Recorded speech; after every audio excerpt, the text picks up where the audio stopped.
Schmo with the former Strikeforce middleweight champion, a proud representative of the Nate Diaz Army, Mr. Jake Shields in the flesh, Dallas, Texas. Jake Paul against Nate Diaz. How we doing? I'm doing great. Got it here last night. Been hanging out with the crew. Just watched Nate weigh in. He looks great. I'm excited to watch him beat Jake Paul up tomorrow. Where were you yesterday? They needed you on stage. There was a scuffle with security. You could have held down the fort for the Diaz Army. Yeah, I saw that. Unfortunately, I was in Chicago and couldn't catch a morning flight. Had to come out in the evening. So I was ready today, but nothing broke off. Well, we did see a kick from Nate Diaz at the face-off. What do you make of the kick? Fuck boxing. It's MMA. He's ready to kick him. No, I think he's just ready to fight. He's ready. Jake Paul's been running his mouth. Nate's ready to go and beat him up. I think personally think it's crazy that he's an underdog in this fight. I think he's going to go out there and show why he's one of the greatest fighters. Why don't they do mixed martial arts after this? Do you think Nate would be willing to do that? But let's say it's not this PFL, but it's the UFC or it's the Real Fight Incorporated. For Jake Paul and Nate, it would only make sense to do MMA if Jake Paul won. If Nate beats him in boxing, it makes zero sense to do MMA because it's you already beat him at the sport he's better at. If I don't want that to happen, but if I some chance he lost, then yeah, maybe it can make sense MMA. I have not spoken about that to Nate, so I have no idea if that's anything that interests him. But it could be a payday. 10-round fight. How do you envision that Nate is victorious tomorrow evening? Yeah, to be honest, I think Jake Paul is a good fighter. I don't like the guy, but I do think he is a good boxer. I think he's got a lot of power. He showed good cardio. He's got good skills. So I'm not going to, say it's going to be an easy fight. I think it's going to go out there. I think it's going to start tough the first few rounds, but I think Nate's slowly going to take over. And I hate predicting fights, but if I had to predict, I would say a TKO in the later rounds, maybe around 7 or 8. How is the Diaz Army celebrating? Because the bus is out here. It seems like the crowd is full support of a Nate Diaz, more so than Jake Paul here in Dallas. Yeah, way more. I didn't know how the crowd would be. The crowd, booed Jake Paul. They went crazy for Nate. It was okay. It looks Gave him the middle finger too, Jake. Yeah, it showed Nate seems like he's a crowd favorite everywhere you go, which is insane because, I've known him since he's 16. He's like my little brother, and he's just an international superstar now. He was just in the hotel, walked in, just got mobbed. It's insanity. But as far as celebration, I think, we're only worried about winning the fight. We're not worried about the celebration. We're worried about him going out there and beating him up. But I'm sure there will be a celebration after. Do you get a sense this is just a one-time boxing thing, or he's in it for the long haul on this side of the sport? I know Nate loves fighting and wants to keep fighting for a long time. He's not looking at retirement anytime soon. So whether it's boxing, MMA, grappling, he just loves to compete and he wants to do it as long as he can. So I think he'll probably box again.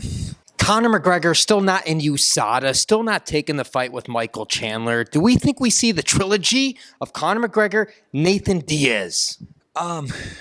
That's really hard to predict. I know personally those are fights I'm super invested in having, I cornered Nate for both of those fights and helped him train for both the Conor fights. And he clearly won the first one. And a lot of people thought he won the second one as well. So I would love to see a third. I think all the fans, people always come up to me and, they mention when are they fighting again? So it's constantly mentioned.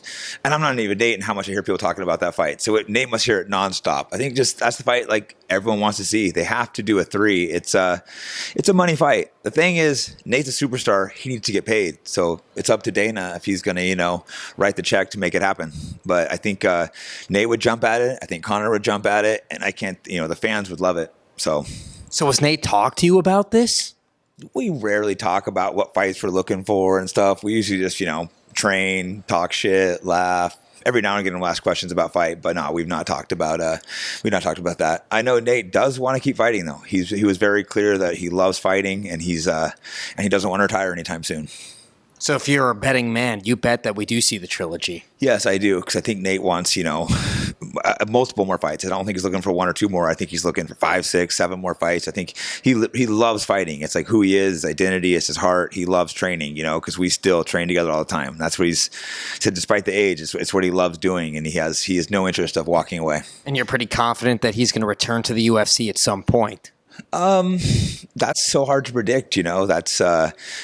Nate is a massive, massive worldwide celebrity. If you walk around with Nate, you see him just get swarmed. And Nate needs to get paid. And Dana White knows it, but he'll pretend like that's not the case. So Dana's going to have to write some checks if he wants to get Nate back. Because, why would Nate, go take a couple $1 million to fight in the UFC when he's getting, I don't know exact figures, nor would I say, but he's getting a lot of money other places. So it's he's got to be paid right. But he wants to fight in the UFC. He kept terms good with Dana as good as he could, and he would. I know he loves fighting the best fighters, and he wants to. He'd fight Conor again. So I think it'll happen.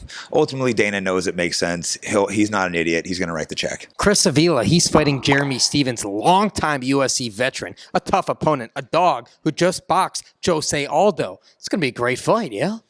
Yeah, no, I think that's a good fight. I mean, obviously Chris is my boy, and I'm heavily rooting for him. But I like Stevens. I think he's a tough fighter. I don't think it's an easy fight. I do think Chris pulls it out again. But again, it's a war. It's a good fight. They put together a good card.